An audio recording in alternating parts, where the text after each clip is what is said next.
They said I wasn't fit to study with their children, because my mother was the school cleaner. But 20 years later.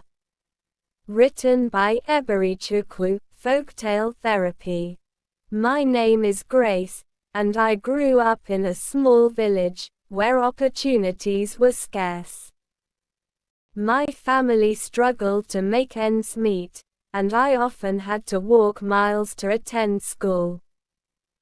But I was determined to succeed. I studied hard, and my efforts paid off when I earned a scholarship to attend a prestigious university.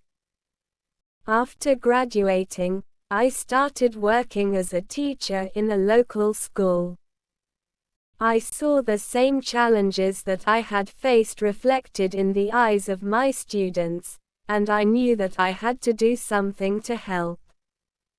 I started a non-profit organization that provided educational support to disadvantaged children.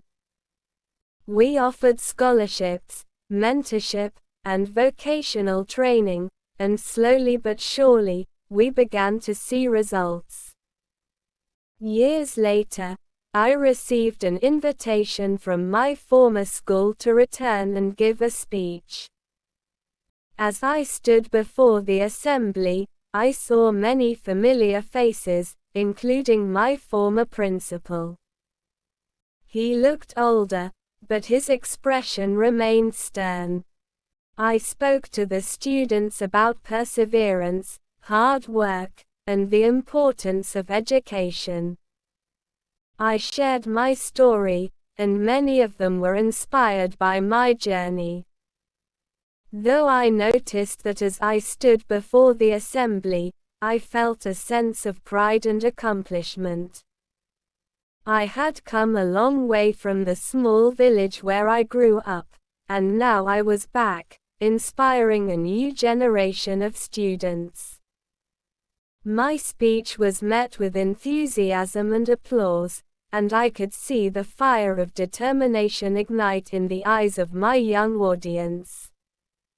After the speech, the principal's offer to take over as headmistress was a surprise, but I knew it was an opportunity I couldn't miss.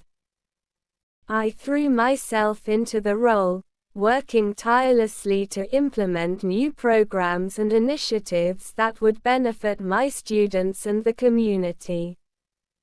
One of the first changes I made was to introduce a mentorship program, where my students would be paired with